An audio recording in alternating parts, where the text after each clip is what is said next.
Throughout the 1970s, the phrase, "don't commit a crime if you can't pay," defined Robert Blake, working-class hero Detective Tony Baretta. He was an Emmy-winning star, a household name, a symbol of grit and integrity that millions believed in. Robert Blake's story is more than just a case. It's about the ultimate fall of an icon and the search for truth in a tangle of fame, deception, and a violent past. Was he a victim or a perpetrator? Let's take a look at one of Hollywood's most mysterious and tragic cases. To understand the man Robert Blake became, you have to go back to the very beginning, to a childhood that was anything but idyllic. He was born Michael James Gubitosi in Nutley, New Jersey, in 1933. His family was a struggling vaudeville act, and from the moment he could walk, he was pushed onto the stage. This wasn't a life of gentle encouragement. It was a life of harsh demands and, by his own account, horrific abuse. In his later years, Blake would speak with raw, unvarnished pain about his upbringing. He claimed his parents were cruel alcoholics who locked him in a closet, forced him to eat off the floor, and subjected him to unspeakable physical and sexual abuse. He described his early life not as a childhood, but as a nightmare. This trauma, this deep-seated feeling of being unloved and unwanted, would become the defining wound of his entire existence, the source of a rage that simmered just beneath the surface for the rest of his life. When he was just 5 years old, his family moved to Los Angeles, hoping to cash in on the Hollywood dream. Young Michael was immediately put to work. This was the tail end of the studio system era, a time when children were often seen as props, not people. There were few, if any, protections for child actors. They were expected to work long hours under intense pressure, their childhood sacrificed for the sake of a movie. It was in this environment that Michael Gubitosi was given a new name, Robert Blake, and a new life as a child actor. He was cast as Mickey in MGM's popular Our Gang comedy shorts, also known as the Little Rascals. He was a cute, tough-talking kid, but behind the on-screen antics was a lonely, traumatized boy. He never went to a real school, never had real friends. His only reality was the artificial world of the studio lot, a world that offered him a paycheck but very little in the way of love or stability.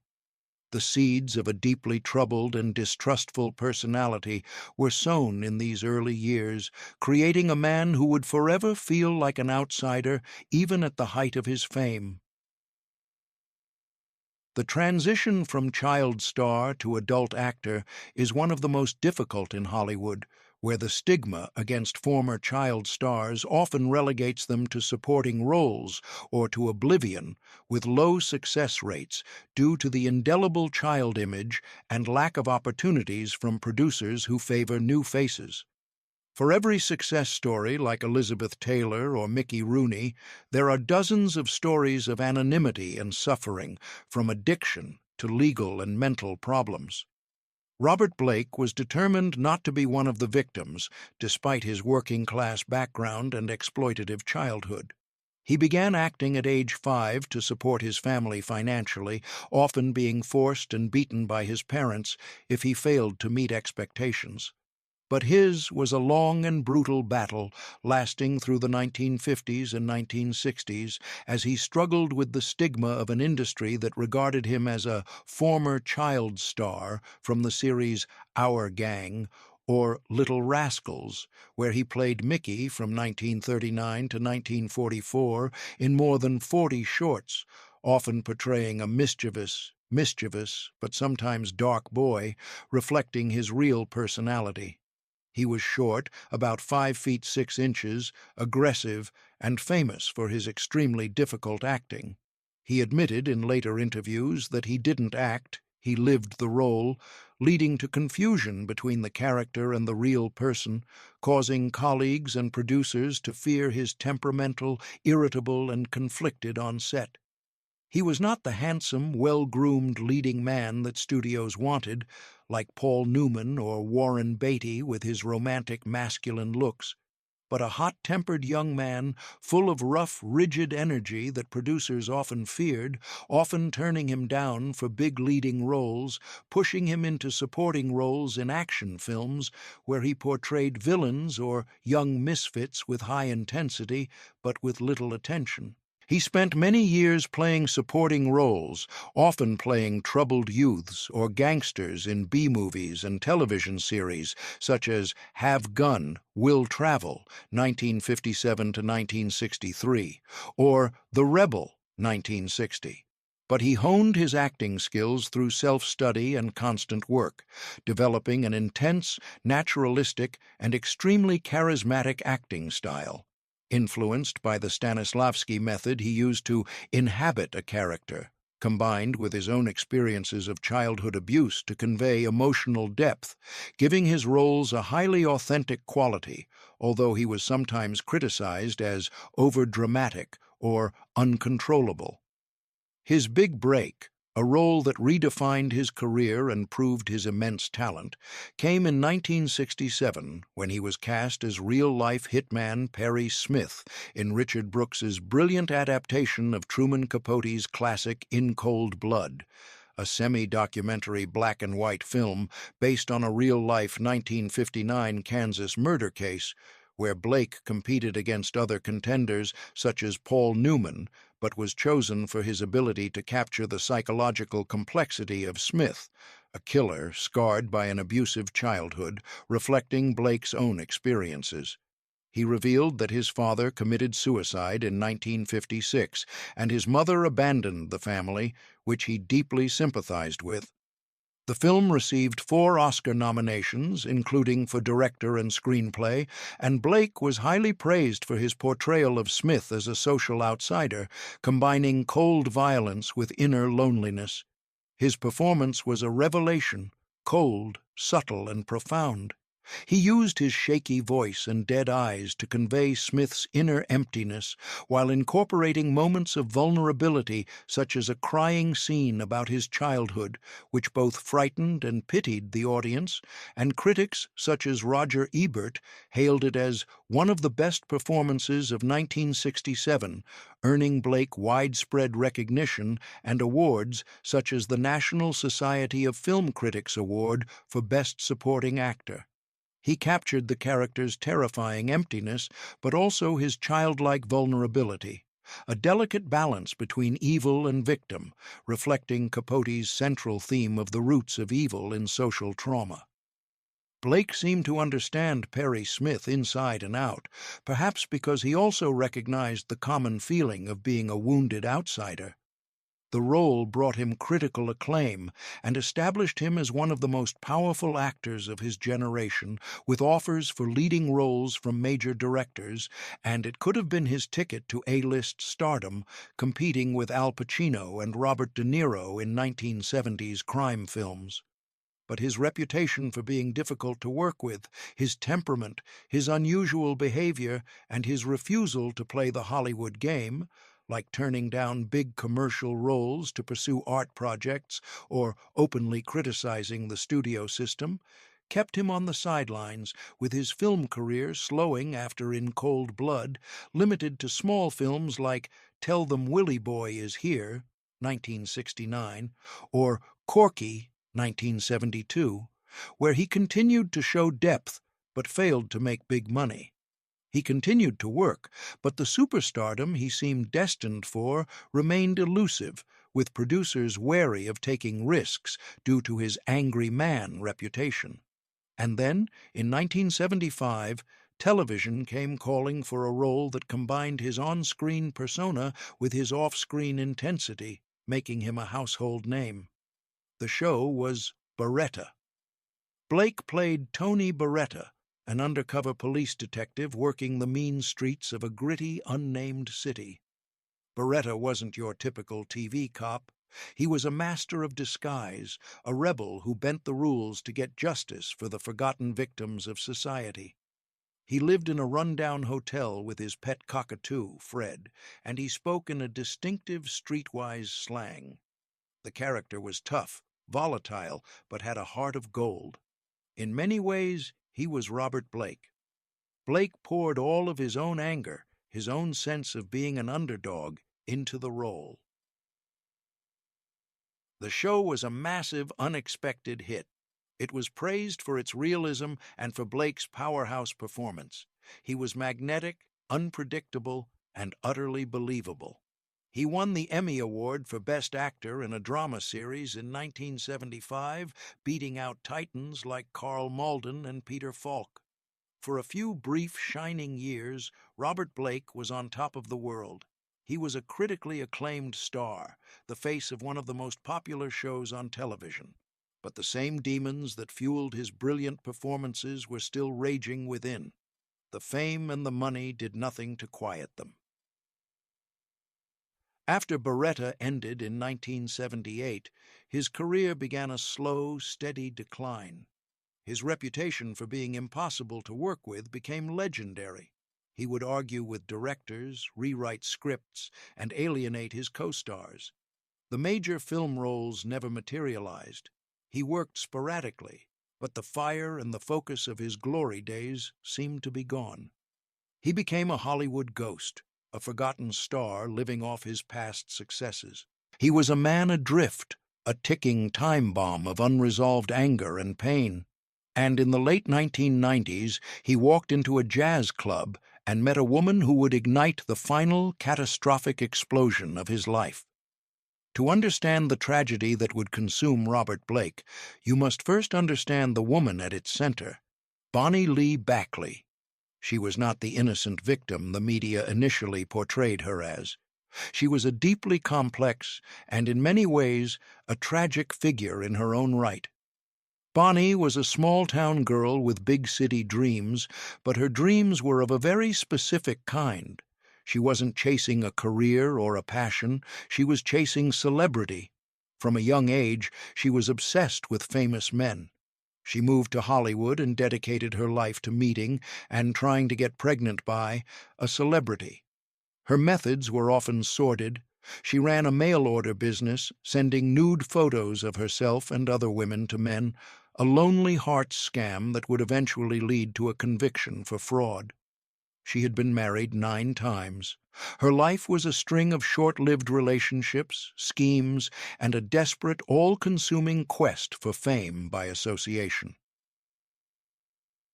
For years, her primary obsession was the singer Jerry Lee Lewis, but in the late 1990s, her attention shifted to 2 other famous and famously troubled men. One was Christian Brando, the reclusive ex-convict son of the legendary actor Marlon Brando. The other was the aging, lonely television star Robert Blake. Bonny began a relationship with Christian Brando, but at the same time, she was also pursuing Robert Blake. They first met at a Los Angeles jazz club in 1999, where Bakley frequently appeared to create chance encounters, a tactic that suited her con artistry, which relied on luring lonely men with sexy photos and false promises.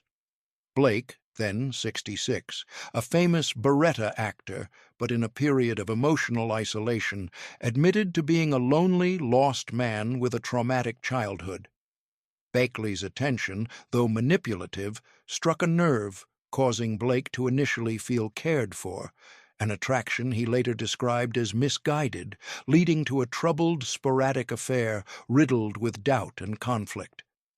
The complications were compounded when, in 2000, Bakley announced she was pregnant and was unsure of the father. It could be Christian Brando or Robert Blake. She initially named her daughter, born in June that year, Christian Shannon Brando, reflecting her belief that Brando was the father based on their relationship. However, Blake insisted on a DNA test, which proved he was the biological father, a finding that not only changed the child's name, but also put Blake in a difficult moral position. Blake, who had been deeply traumatized by his own childhood lack of love, was said to have been determined to do right by his daughter to make up for what he had missed.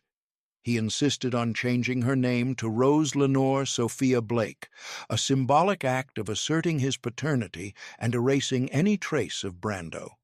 In November 2000, just weeks after Bakley signed a temporary custody agreement that Blake had requested, a lopsided document, Bakley's attorneys called it, that included provisions such as supervised visitation and restrictions on visitors to Blake's home, which she signed despite being advised not to. They were married. It was not a love marriage, but a forced and bizarre arrangement intended primarily to legitimize custody and avoid scandal, but which quickly became dysfunctional. After the marriage, Blake moved Bakley and the baby into a small guest house behind his main house in Studio City, California, an arrangement that was clearly a sign of a lack of commitment. They did not live together as a married couple, but maintained a physical and emotional distance. Their life together was fraught with tension and mutual distrust.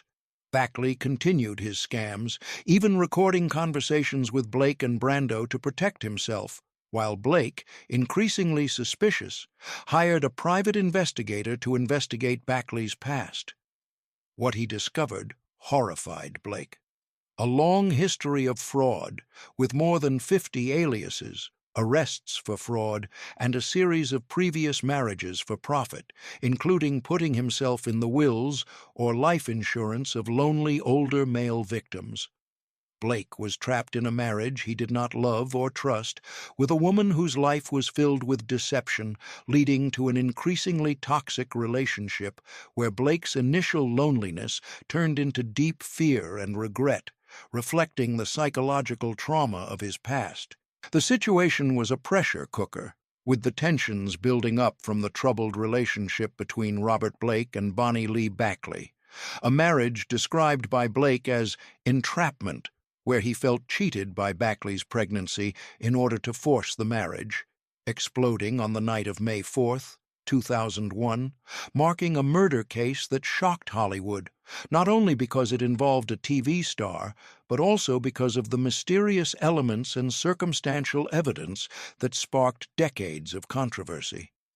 Blake and Bakley went to dinner at Vitello's, a popular Italian restaurant in Studio City, Los Angeles, where Blake frequented and even filmed there, creating a suspicious familiarity with the scene.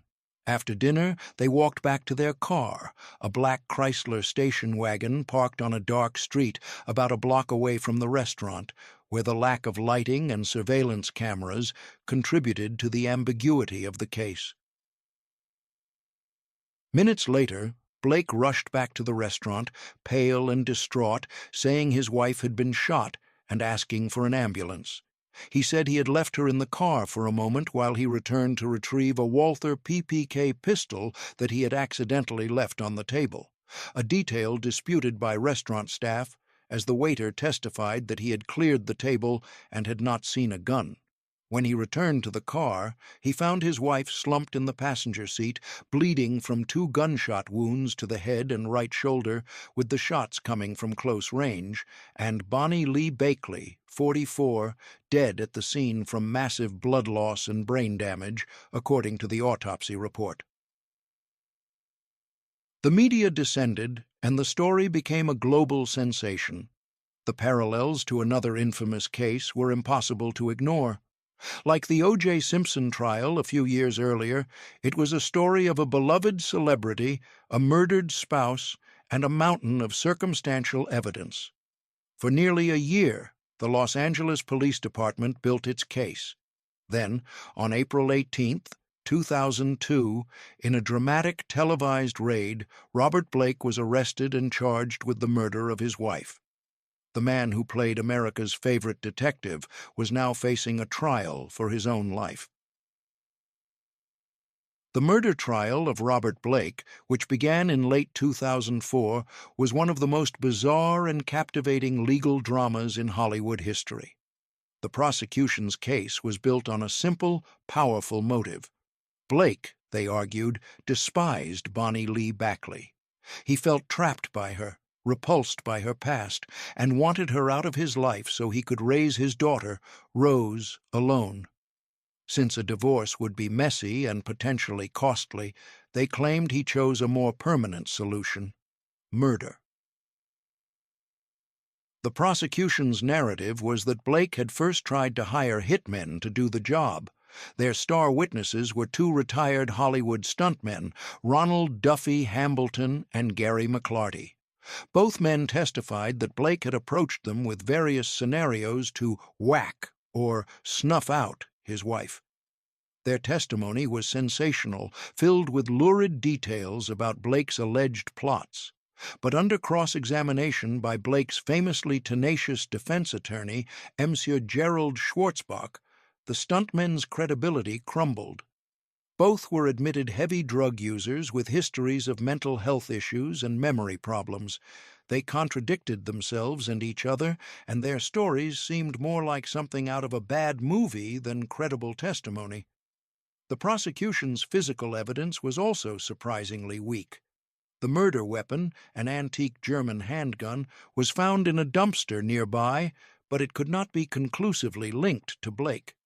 There was no gunshot residue found on his hands or clothing, and his story about leaving his own gun in the restaurant, while convenient, was partially corroborated by a waiter who confirmed Blake had been in the bar area around the time of the murder. The defense painted a very different picture. They portrayed Robert Blake as the victim, a lonely old man conned and trapped by a professional grifter. They argued that Bonny Lee Bakley's life of scams and deceit had made her a target for countless enemies, any one of whom could have been the killer. The defense methodically dismantled the prosecution's case, portraying their star witnesses as unreliable drug addicts and suggesting the police had rushed to judgment, blinded by Blake's celebrity. In March 2005, after a long and dramatic trial, the jury delivered its verdict. On the charge of murder, Robert Blake was found not guilty. The courtroom erupted. Blake, who had sat stone-faced through most of the trial, broke down, sobbing uncontrollably into his lawyer's shoulder. He was a free man, but his ordeal was far from over. Just as with O.J. Simpson, an acquittal in criminal court did not mean the end of his legal troubles. Bonny Lee Bakley's older children filed a wrongful death lawsuit against him. In a civil trial, the burden of proof is much lower. The jury doesn't need to be convinced beyond a reasonable doubt, only that it's more likely than not that the defendant is responsible. In November 2005, a civil jury found Robert Blake liable for the wrongful death of his wife and ordered him to pay her children $30 million. The verdict was a crushing blow. He was legally innocent of the crime, yet legally responsible for the death. It was a contradiction that would define the rest of his life, acquitted but not exonerated, free but not forgiven. This was the strange, purgatorial existence of Robert Blake in the years after the trials. The not guilty verdict in the criminal case saved him from prison, but it did nothing to restore his life. In the court of public opinion, many still believed he was a killer who had gotten away with murder. The $30 million civil judgment financially ruined him. He was forced to declare bankruptcy. He sold his home, his memorabilia, his past. The career he had spent a lifetime building was over. Hollywood, a town that forgives many things, would not forgive the stain of a murder accusation, regardless of the verdict. No one would hire him. He became a pariah, a ghost haunting the fringes of the industry that had once made him a king. He lived the rest of his life as a recluse, rarely seen in public. In the few interviews he gave, he was a bitter, angry, and profoundly sad figure. He maintained his innocence with a fierce, almost manic energy. He would rail against the justice system, the media, and the public he felt had condemned him without a fair hearing. In a particularly memorable and bizarre interview with Piers Morgan in 2012, he erupted in a furious tirade, his old, famous temper on full display. He spoke often, and with heartbreaking sincerity, of his love for his youngest daughter, Rose, the child at the center of this whole tragedy. He fought for and eventually won the right to have a relationship with her, though she was raised by his older daughter. In these moments, You could see a glimpse of a different man, a father who, in his own damaged way, truly loved his child. But the anger was never far away. He seemed trapped in the past, endlessly relitigating the case in his own mind. He once gave a quote that seemed to perfectly encapsulate his tragic, self-aware state. "I'm the biggest liar you've ever met in your life, because I've been lying to myself my whole life." It was a stunning admission, a glimpse into the soul of a man who had spent a lifetime running from the ghosts of his abusive childhood, his own violent temper, and the final, inescapable tragedy of his life. Robert Blake, a man desperate to be believed, to reclaim a reputation that had been lost forever. He lived the rest of his life in seclusion until his death from heart disease on March 9, 2023, at the age of 89. The cause of his death was heart disease. He passed away peacefully, surrounded by his loved ones. Robert Blake's death brought an end to an acting career that spanned more than 6 decades, and his passing has sparked mixed reactions from the public and fans, reflecting his complex and contradictory life. Many people expressed their grief for a great acting talent. They remembered him for his impressive roles, especially as Detective Tony Baretta in the series Baretta, a role that earned him an Emmy. These fans focused on his artistic legacy, praising his versatile acting ability and his dedication to film and television. Actor Alec Baldwin is among those who have called on the public to remember him as an incredibly talented actor rather than his legal troubles. However, a large segment of the public cannot separate the name Robert Blake from the murder of Bonny Lee Bakley. Discussions have erupted on forums and social media recalling the details of the case. For them, despite his acquittal on criminal charges, doubts about his role in his wife's death remain. The verdict in the civil trial has only reinforced this view in the eyes of many. Ultimately, Robert Blake's story is a classic Hollywood tragedy about the intersection of extraordinary talent and deep trauma. Whether he is remembered as the dogged Detective Baretta, the cold-blooded killer Perry Smith, or the defendant in the trial of the century, his legacy remains a grim reminder that the shadow of the past can follow a man even at the height of his fame. The question of whether he was a victim or a perpetrator will forever remain unanswered, buried alongside the secrets of a life filled with contradictions.